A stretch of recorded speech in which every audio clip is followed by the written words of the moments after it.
there, good morning, good afternoon, good evening, my dear friends. Welcome to my channel, The Warning Man Abroad. Aseem Bhardwaj, your host. दोस्त, और ये video है updated Thailand पास के regarding, जो कि रात को 11:15 बजे 11:45 PM IST टाइम के हिसाब से अपडेट हो गया था। इस वीडियो के अंदर हम बात करने लगे तीन चीज़ों के बारे में।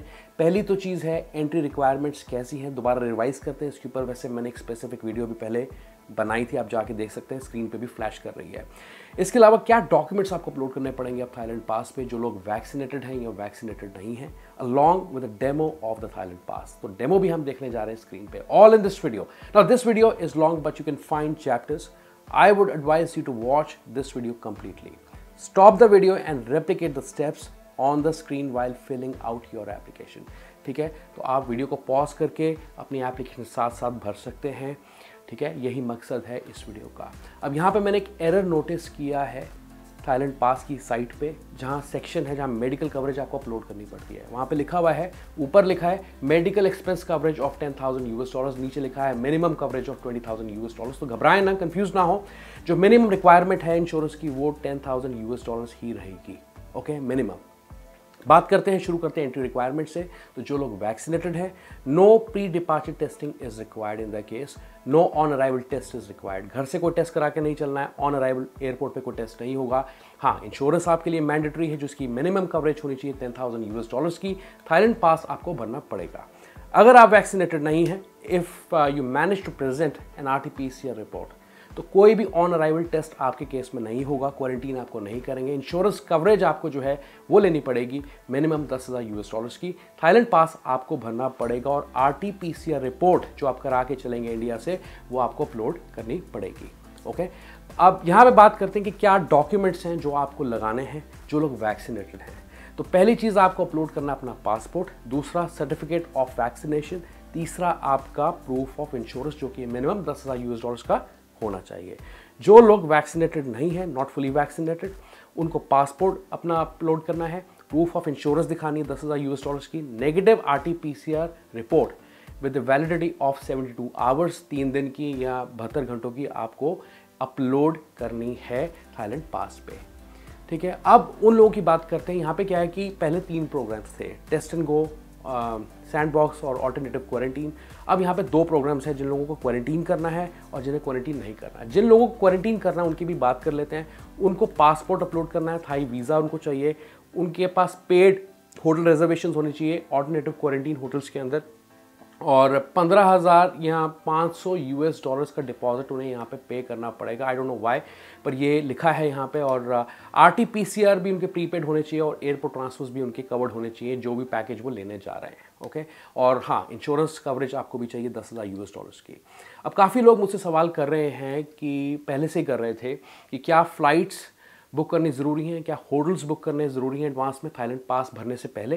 तो फ़्लाइट्स जो है आपको बुक करनी पड़ेंगी, क्योंकि फ्लाइट नंबर आपको फॉर्म में डालना पड़ेगा, जो कि हम डेमो के अंदर भी देखने जा रहे हैं। ठीक है, होटल बुकिंग्स आप बाद में करा सकते हैं, मैंडेटरी नहीं है वो शो करनी थाईलैंड पास पे, तो आप बाद में कर सकते हैं। लेकिन फ्लाइट जो बुकिंग है आपको पहले से करा के चलनी है अगर आपने थाईलैंड पास भरना है। चलिए अब चलते हैं स्क्रीन पे, फटाफट से देखते हैं डेमो कि ये कैसा लगता है, कहाँ पे क्या चीज़ है। लेकिन इस वीडियो को शुरू करने से पहले, आगे बढ़ने से पहले, थोड़ा सा टाइम निकाल के चैनल को जरूर सपोर्ट करें। तो प्लीज़ लाइक दिस वीडियो, ज़्यादा से ज़्यादा लाइक दें इस वीडियो को, and also subscribe to this YouTube channel the warning man abroad. Alright, तो देखते हैं कि नया थाईलैंड पास कैसा लगता है, कहाँ पे क्या चीज़ दी है। एक छोटा सा डेमो लेने जा रहे हैं इस वीडियो के अंदर हम, और इसके लिए मैं चलता हूँ गूगल पे। यहाँ पे एड्रेस बार में मैं टाइप करता हूँ tpconsular.co.th। इसका लिंक डिस्क्रिप्शन में आपको देने जा रहा हूँ, इस पर क्लिक करते हैं और यहाँ पे आप लैंग्वेज चूज़ कर सकते हैं, थाई या इंग्लिश। मैं चूज़ करता हूँ इंग्लिश, और 2 ऑप्शन हैं हमारे सामने, एयर ट्रैवल, लैंड ट्रैवल। तो मुझे चूज़ करना है एयर ट्रैवल, क्योंकि मैं इंडिया से ट्रैवल कर रहा हूँ, ऑफ कोर्स बाय एयर जाऊँगा। और यहाँ पे आपके पास कुछ इंस्ट्रक्शंस आती हैं थाई लैंग्वेज में, इसे बंद कर दीजिए। 2 ऑप्शन और आगे आपको देखने को मिलते हैं, थाई नेशनल्स के लिए फॉर्म भरना है या नॉन थाई नेशनल्स के लिए। तो नॉन थाई नेशनल्स पे मैं चूज़ करता हूँ, सिलेक्ट द लैंग्वेज, इंग्लिश। यहाँ पे 2 प्रोग्राम्स हैं, पहले क्या था 3 प्रोग्राम्स थे, टेस्ट एंड गो, सैंडबॉक्स और ऑल्टरनेटिव क्वारंटीन। लेकिन अब 2 प्रोग्राम्स हैं जिन लोगों को क्वारंटीन नहीं करना है या जिन लोगों को क्वारंटीन करना है। ओके यहाँ पे इन दोनों प्रोग्राम्स के रिलेटेड जो एंट्री रिक्वायरमेंट्स इन्होंने क्लियरली स्पेसिफाई की हैं, क्या डॉक्यूमेंट्स चाहिए ये भी यहाँ पे आप पढ़ सकते हैं, आपको किसी से पूछने की भी ज़रूरत नहीं पड़ेगी। लिस्ट ऑफ रिकमेंडेड इंश्योरेंस, दोनों के केस में 2 टैब्स दिए हैं यहाँ पे, दोनों केस में एक ही पॉलिसी है जो इन्होंने यहाँ पे रिकमेंड की है। आप अपनी पॉलिसी खुद भी चूज़ कर सकते हैं, हम भी शेयर करते हैं आपके साथ कॉल्स पे, लाइव सेशंस में, तो आप वो यूज़ कर सकते हैं, नहीं तो ये एक पॉलिसी है यहाँ पे इन्होंने दी। यहाँ पे वापस चलते हैं और मैं चूज़ करता हूँ नो क्वारंटीन प्रोग्राम, सिलेक्ट पे क्लिक करता हूँ। तो यहाँ पे मुझे प्रोग्राम्स के बारे में इंस्ट्रक्शंस दिए दोनों के बारे में, नो क्वारंटीन और फॉर द क्वारंटीन स्कीम। और नीचे मैं चलता हूँ, मुझे कंसेंट इनको देना है, एक डिक्लेरेशन देना है छोटा सा कि I hereby certify that all the information provided to Thailand pass is true, accurate and complete. ठीक है, कंफर्म करते हैं इसको और ये एक फॉर्म खुल के आता है, यहाँ से आपका जो एप्लीकेशन है स्टार्ट हो जाएगा। पर्पस ऑफ ट्रैवल आपको बताना है कि किस रीज़न की वजह से आप ट्रैवल कर रहे हैं। मैं टूरिज्म के लिए जाना चाहता हूँ तो मैं ट्रैवल चूज़ कर लेता हूँ। डिपार्चर फ्रॉम कंट्री, ठीक है, तो यहाँ मैं इंडिया चूज़ कर सकता हूँ, right. First arrival port in Thailand, तो मैं स्वर्ण भूमि चूज़ कर लेता हूँ, Bangkok airport BKK। Flight number मेरे पास अभी नहीं है तो TG 1 2 3 4 5 6 ये मैं डाल लेता हूँ। डेट ऑफ अराइवल मेरा रहेगा, मैं मई में जाना चाहता हूँ, अब मई ऑनवर्ड्स प्रोग्राम है, राइट। 17 मई का प्लान रखता हूँ। और estimated date of departure from Thailand, मतलब थाईलैंड कब छोड़ूंगा, 31 मई का मैं वो चूज़ कर लेता हूँ, रजिस्टर। यहाँ पे मुझे कंसेंट एक और देना पड़ता है, कंफर्म करना पड़ता है कि जो भी इन्फॉर्मेशन मैं यहाँ देने जा रहा हूँ वो सही है। और ये अब आपका जो है मेन पेज है, यहाँ पे आपको पर्सनल क्रेडेंशियल्स अपने भरने पड़ते हैं। और ये ध्यान रहे कि जब भी आप जो भी इन्फॉर्मेशन इस पेज पे फॉर्म में भरने लगें वो आपके पासपोर्ट के साथ मैच करनी चाहिए। तो पासपोर्ट उठाएँ और एग्जैक्टली जो भी चीज़ें दी हैं वैसी यहाँ भरते जाएँ। तो यहाँ पे मैं यूज़ कर लेता हूँ अभी अपना नाम, और चलिए यहाँ नाम डाल देते हैं, फैमिली नेम, और नेशनैलिटी मेरी Indian, and date of birth मैं काफ़ी पुराना हूँ, मैं भी इतना नया नहीं हूँ तो मैं थोड़ी पीछे की डेट ही रखता हूँ। तो चलिए इसको मैं कुछ सिलेक्ट कर लेता हूँ यहाँ पे ऐसे। और ईमेल एड्रेस यहाँ मुझे डालना है,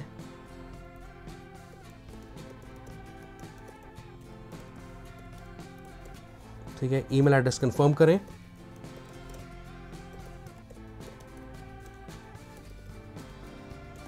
तो ये मैंने ईमेल एड्रेस यहाँ पे डाल लिया है, आई होप कि सही होगा। ऑक्यूपेशन के अंदर आप डालेंगे सर्विस या बिजनेस, जो भी आपका प्रोफेशन है। और यहाँ पासपोर्ट मुझे लगाना है, टाइप ऑफ पासपोर्ट, तो मैं ऑर्डिनरी पासपोर्ट चूज़ कर लेता हूँ। पासपोर्ट नंबर यहाँ डाल लेता हूँ, ये पासपोर्ट नंबर मैंने डाल लिया। ड्रैग एंड ड्रॉप फाइल्स, और ये जो फाइल मुझे पासपोर्ट की लगानी है, फ़ोटो लगानी है, मतलब कि JPEG, JPG या PNG फॉर्मेट में होनी चाहिए।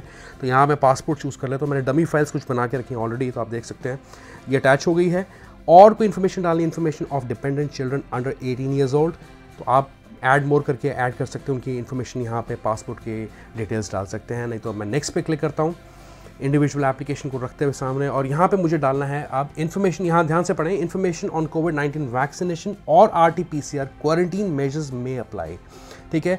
और आगे पढ़ते हैं, passengers travelling to and entering Thailand have to be vaccinated with the vaccine approved by Thailand और by World Health Organization WHO और other vaccine as allowed. Anyway छोड़ते हैं इसको। रिकवर फ्रॉम कोविड-19 इन्फेक्शन विद इन 1 ईयर, ठीक है। तो अगर आपको कोविड हुआ था पिछले 1 साल के अंदर, या पिछले 30 दिनों में, या 60 दिनों में, 90 दिनों में, तो आपको उसका प्रूफ यहाँ पे लगाना पड़ सकता है। तो उस पर अगर आप क्लिक करेंगे तो आपको उसका जो प्रूफ है, सर्टिफिकेट जो आपको इशू होगा रिकवरी का, वो आप यहाँ पे लगाएंगे। इसको मैं अभी रहने देता हूँ, मैं आगे बढ़ता हूँ वैक्सीन के सर्टिफिकेट्स के साथ। यहाँ पे आप वैक्सीन के सर्टिफिकेट भी लगा सकते हैं और RT-PCR की रिजल्ट भी लगा सकते हैं, खासकर वो लोग जो लोग वैक्सीनेटेड नहीं है, ठीक है। तो उन्हें RT-PCR रिजल्ट लगाना है, तो उसकी डेट लगानी है, उसका जो फाइल आपको मिलेगा, रिजल्ट मिलेगा, वो आपको यहाँ लगाना है। मैं वैक्सीन चूज़ करता हूँ क्योंकि मैं वैक्सीनेटेड हूँ, मुझे RT-PCR रिजल्ट की ज़रूरत नहीं है। तो यहाँ पे मेरे पास ऑप्शंस आते हैं सारी वैक्सीन्स के, और काफ़ी लोगों को कन्फ्यूजन रहती है कि क्या कोवैक्सीन अलाउड है थाईलैंड के केस में, क्या कोविशील्ड अलाउड है। तो कोवैक्सीन अलाउड है, आप देख सकते हैं, इसका नाम यहाँ स्पेसिफाइड है। डेट ऑफ वैक्सीन, चलिए मैं लास्ट ईयर का कुछ चूज़ कर लेता हूँ यहाँ पे, 2021 में चलते हैं, वो मैंने डेट डाल ली यहाँ पे। और जो सर्टिफिकेट है वो भी आपको लगाना है JPEG में, JPG या PNG फॉर्मेट में, इसे चूज़ करते हैं। यहाँ मैं वैक्सीन का सर्टिफिकेट अपलोड कर देता हूँ, ये देखिए यहाँ पे अटैच हो रही है फाइल। फिर ऐसे ही आपको दूसरा डोज का वैक्सीन का जो प्रूफ है वो भी लगाना है। अब इंडिया के केस में क्या है कि आपके पास कंसोलिडेटेड रिपोर्ट है। अब कोविन पोर्टल से जो आप डाउनलोड करते हैं उसमें दोनों वैक्सीन के नाम एक ही पेज पे आपको दिए हुए हैं। तो आपको क्या करना है कि अगर आपके पास सेपरेट कॉपीज़ या इनकी फाइल्स नहीं है, तो आप एक ही कॉपी जिसके अंदर कंसोलिडेटेड रिपोर्ट है आपकी दोनों वैक्सीन की प्रूफ है, वो आप यहाँ पे लगा दीजिए, ठीक है। दोनों के केस के अंदर, ऊपर भी और नीचे भी, वैक्सीनेशन 1 और 2 के बीच में। पर जिनके पास, क्योंकि जब इनिशियली जब शुरू हुआ है वैक्सीन का प्रोग्राम इंडिया के अंदर, तो आपके पास सेपरेट जो हैं फाइल्स आती थी या सेपरेट कॉपी आती थी कि डोज 1 की डोज 2 की अलग से आती थी। अगर वो है आपके पास, आप वो लगा सकते हैं, ज़्यादा अच्छी बात है। पर QR कोड आपके पास होना चाहिए, जैसे हमने पहले डिस्कस किया कि वैक्सीन की सर्टिफिकेट की क्या रिक्वायरमेंट्स है, क्या क्या चीज़ें ज़रूरी होनी चाहिए। एनीवे, ज़्यादा बात नहीं करता। और दूसरा, मैं यहाँ पे लगाता हूँ सर्टिफिकेट और कोवैक्सीन चूज़ करता हूँ। अप्रैल के बाद आता है तो मई में चलते हैं, और मैं 2021 में चलता हूँ। 1 महीने बाद मैंने वैक्सीन लगाई और चूज़ कर ली डेट, और यहाँ पर मैं फ़ाइल को दोबारा से अपलोड कर देता हूँ। ये देखिए, मैंने कर ली फाइल अपलोड, ये भी हो गई। अब अगर आपने एडिशनल कोई वैक्सीन लगवाई है, बूस्टर डोज लगवाई, तो उसका ऑप्शन आपको यहाँ पे मिलता है ऐड करने का, तो आप वो भी कर सकते हैं 3rd डोज का। एनीवेज, आगे आपको इसे जो है एक्सेप्ट करना है, एक्नॉलेज करना है कि I hereby consent the Thailand pass system to collect and keep my vaccination record for the period of 1 year effective from the date of my last vaccination dosage, as I have declared in this registration for the purpose of my next travel into Thailand. That's it. और यहाँ मैं करता हूँ click next. अब यहाँ पे पढ़ें ध्यान से, एकोमोडेशन इन्फॉर्मेशन, नो क्वारंटीन लोगों के लिए जिनको क्वारंटीन नहीं करना है। Travellers entering Thailand from 1 May 2022 under the no quarantine scheme do not have to provide proof of hotel reservation on Thailand pass। लेकिन फिर भी इन्होंने दिया है उन लोगों के लिए जिन्हें क्वारंटीन करना पड़ सकता है, जिन्होंने RT-PCR रिपोर्ट अगर लगाया है तो अच्छी बात है, अगर नहीं लगाया है तो जिन्हें क्वारंटीन करना पड़ सकता है वो यहाँ पे एड्रेस भी डाल सकते हैं। लेकिन अगर आपने होटल्स ऑलरेडी बुक करे हैं तो आप ज़रूर यहाँ पे इन्फॉर्मेशन स्पेसिफाई कर दीजिए, उससे कोई रिजेक्शन आने के चांसेस नहीं होंगे। अच्छा ही है बल्कि, तो कुछ भी यहाँ डाल देते हैं। और परमानेंट एड्रेस आउटसाइड थाईलैंड, तो यहाँ पे आप मतलब कि अगर आप इंडिया का जो अपना एड्रेस है वो डालेंगे, यहाँ पे अपना नंबर, ओवरसीज़ मोबाइल नंबर जो आपका इंडिया का लोकल नंबर है वो डालेंगे, ये डाल दिया। इमरजेंसी कॉन्टैक्ट डिटेल्स, तो यहाँ पे आप जो भी आपका रिलेटिव है, फ्रेंड है, उसका नाम, इमीडिएट कॉन्टैक्ट नंबर जो है आपको डालना है। ये देखिए, मैंने ये भी डाल लिया। अब मैं करता हूँ नेक्स्ट पे। यहाँ पे मुझे अब अपनी मेडिकल कवरेज जो है अपलोड करनी है। उसका जो लिंक हमने पहले देखा है वो सेम लिंक यहाँ पे दिया है। देखिए, ये सेम पॉलिसी खुल के आती है आपके सामने। एनीवेज, यहाँ से ख़रीद के आप पॉलिसी नंबर हाथों हाथ यहाँ अपडेट कर सकते हैं, और पॉलिसी नंबर आपको यहाँ डालना पड़ता है 1 2 3 4 5 6 7 8। चलिए मैं ये डाल लेता हूँ। मिनिमम मेडिकल कवरेज ऑफ $20,000 ये दिया है अब यहाँ पे। The insurance period covers the total duration of stay in Thailand. Yes, effective date, ध्यान रहे कि जिस दिन आप एंटर करने लगे थाईलैंड में वही डेट आप यहाँ पे डालें। तो 17 मई मैंने चूज़ किया था अपना ट्रैवल पीरियड, वो मैंने यहाँ डाल दिया है। फाइल जो है आपको फिर से JPEG फॉर्मेट में या PNG में अपलोड करनी है। ब्राउज फाइल कीजिए एंड यू जस्ट चूज़ कि अगर इंश्योरेंस का यहाँ पे मेरे पास आई थिंक एक कॉपी है इंश्योरेंस की। देखिए, मैंने इंश्योरेंस की कॉपी यहाँ पे लगा ली है। और नीचे आपको कंसेंट देना पड़ता है कि I certify that my insurance policy provides at least $10,000 coverage for all medical expenses related to the treatments of COVID-19, including but not limited to treatments in hospital, hotel, isolation and other treatment. I agree that I'll be fully responsible for all medical expenses not covered by my insurance policy without any exception. तो इसे आप choose कर लें। इसके बाद नीचे आप ध्यान से देखें, other visited countries with in 14 days before arrival. Country है इंडिया, बाय डिफॉल्ट आ रहा है। अगर आपने और किसी कंट्री में ट्रैवल किया है रिसेंटली, हाल ही में 14 दिनों के बीच में, तो आपके पास ऐड का ऑप्शन आता है, आप चूज़ कर सकते हैं। अभी मैं डिलीट कर देता हूँ इसको। एडिशनल डॉक्यूमेंट, सपोर्टिंग डॉक्यूमेंट्स, कोई एडिशनल टेस्ट कराया है या कुछ और सपोर्टिंग डॉक्यूमेंट्स लगाने की ज़रूरत पड़ती है, कोई कॉम्प्लिकेशन है, तो आप यहाँ पे अपलोड भी कर सकते हैं। And then all you have to do is to click on next, और यहाँ पे रिव्यू पेज आता है। यहाँ पे अपनी डिटेल्स जो भी अभी तक मैंने भरी हैं वो सब आप देख सकते हैं कि यहाँ पे लिस्टेड हैं, ऑटो लिस्टेड हैं। इसके बाद आपको क्लिक करना पड़ता है सिर्फ किस पे, सबमिट पे। जब आप करते हैं तो एक ऑटोमेटेड ईमेल, एक्नॉलेजमेंट ईमेल आपके पास आनी चाहिए। और जब आपका थाईलैंड पास अप्रूव होना होगा, मतलब कि यूजुअली वो 1 से 3 दिन के बीच में आजकल हो जाता है, वैसे हम 7 दिन का स्टैंडर्ड टाइम पीरियड लेके चलते हैं, फ्रेम लेके चलते हैं, लेकिन 1 से 3 दिन के बीच में अगर आ जाता है अच्छी बात है, तो आपके पास QR कोड आपके रजिस्टर्ड ईमेल एड्रेस में आ जाएगा जो कि आपने यहाँ पे डाला होगा। तो जैसे मैंने यहाँ ऊपर डाला है ना, तो ये देखिए यहाँ पे डाला, तो इस ईमेल एड्रेस पे मुझे QR कोड डिलीवर हो जाता है। That's all about this new Thailand pass. Thank you so much for watching this. Alrighty guys, thank you so much for watching this video till the end. ये video कैसी लगी जरूर बताएं। Give this video a thumbs up and also subscribe to this YouTube channel, The Warning Man Abroad। मिलता हूँ आपको अगली Thailand video में। अपना बहुत बहुत अच्छे से ख्याल रखें। Goodbye and take care.